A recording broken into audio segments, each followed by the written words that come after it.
So you're here looking to maybe replace your hot tub cover.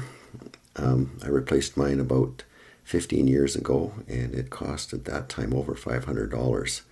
So I think it would be even more today. And I actually wasn't that happy with the second cover. It didn't fit right. So I thought maybe I could give it a try myself, and I was able to do it for just over $100. Here's the finished product. I made this last Christmas. You can see the snow outside on the ground. The fit and finish could have been better here, but I'm actually pretty happy with the result. So you can see the old hot tub cover on the left. The skirt never quite fit the rim, so you can see it's all wrinkled up. So the first thing I had to do was to measure up the tub so I could go about purchasing, the right size of material. And the most expensive part of this was the actual styrofoam itself. I looked around for different types that would be water resistant, and this seemed to have the best overall moisture resistance rating. This one is a R10. It's about 2 inches thick, and it's available in other thicknesses. I could have gone for the R5, which is about 1 inch thick. I'm glad I went with the 2-inch because it's a little stiffer, and my granddaughter, shortly after I finished making it, crawled across the top of the hot tub, and I'm afraid it would have cracked, or it might have cracked if I'd used the 1 inch. Kind of depends on your use case.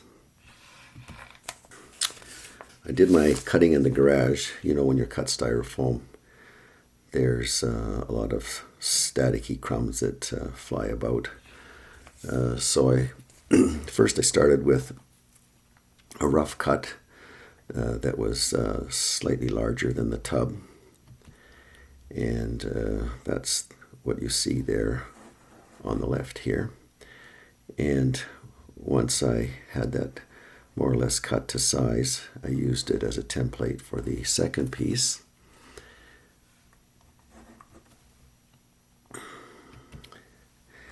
And so here's the two pieces together, centered on the tub, cut rough. So what I did was I took a stubby marker pen and I laid it up flush against the rim of the hot tub just underneath, and I ran it around the outside and marked off the perimeter of the hot tub, and then took it back into the garage and cut it to perfect size. So I was very happy with the fit here. Next thing I needed to do was make some sort of a hinge. I didn't want to use a mechanical hinge. I might have been able to do that, but it's just going to get rusty and corrode over time. So I was looking for some kind of a flexible hinge that would be, again, waterproof. And there's a number of all kinds of different tapes you can look at. I went with this product, Flex Tape. 4-inch width was perfect for the two 2-inch pieces of styrofoam that I had. I knew it was waterproof and flexible, and I've since come across other products that also claim themselves to be waterproof. This Gorilla Tape here, you get 10 feet for the same price as 5 feet of the Flex Tape. And I did need 2 rolls of this. They cost about almost $20 per roll for 5 feet each. And you get 10 feet here. So I might have been able to get by with the Gorilla Tape, although I am very happy with the way the Flex Tape worked out.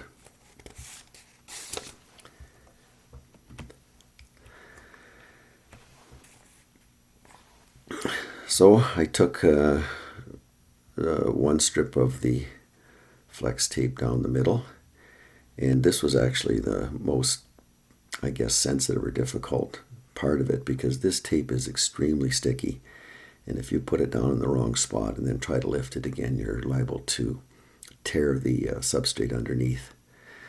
So my wife and I worked very carefully to lay this down exactly where we wanted it, so there were no problems. And once that was down, I was able to flip one side over the other and put another strip of the Flex Tape here. So now we've got a flexible hinge made. And I'll have to say, after about a year of using the hot tub, this tape has not come off at all. It's not bubbled. It's not gotten hard or cracked. It's stayed flexible. So I'm confident it's going to work for a good number of years. If I ever have to replace it, I think I can do that fairly easily with another piece of similar tape. So when I laid here is the hinge that I made. This is not really, the handles that I made. This is not really very elegant. You can probably do a lot better. It's basically just, again, flex tape along the bottom, covering up a strip of Gorilla tape that's folded in on itself. So you can see the finished product here. It's not come apart, and it does the job. And the cover itself is very light, so the hinge doesn't have to be that sturdy. When I laid the hot tub cover down on the hot tub, I was wondering why it didn't seem to sit flush. And you can see here the little knobs that you open up for aeration stick up above the rim of the hot tub. So I had to deal with that. Basically, I just pressed down hard on the above those knobs, and it made little dents in the styrofoam here. And then I drew the right size circles around them and took a utility knife and cut it out. Now, you are exposing the foam here now to moisture. So I thought it'd be a good idea to seal it somehow. So I had some urethane spray and I sprayed it into each of the holes. And you have to be a bit careful because the urethane does dissolve the foam. So you can see that the hole got a little bit deeper. And there was, some slight damage to the skin here, but it seals up properly, so there's no problem with that.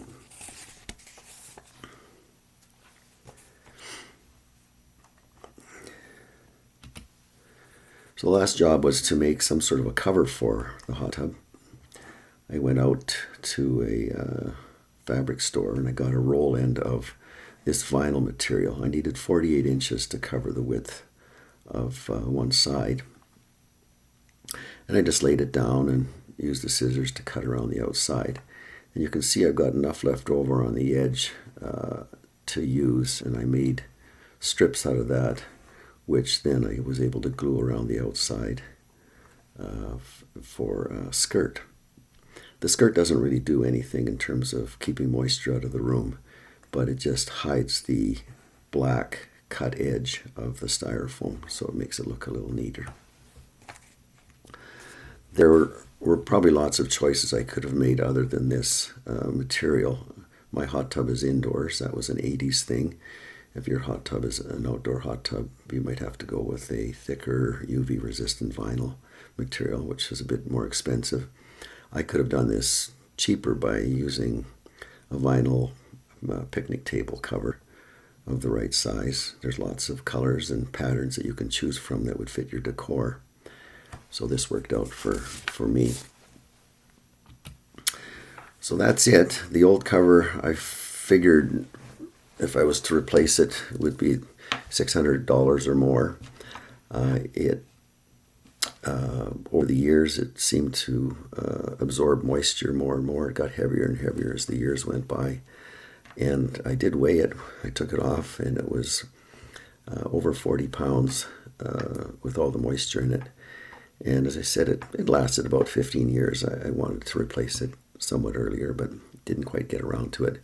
The new cover, based on the materials that I chose, ended up costing about $120. It's extremely light now, and I think it's going to last. I can see it lasting at least 15 years or more. So that's what I did. Good luck with your project.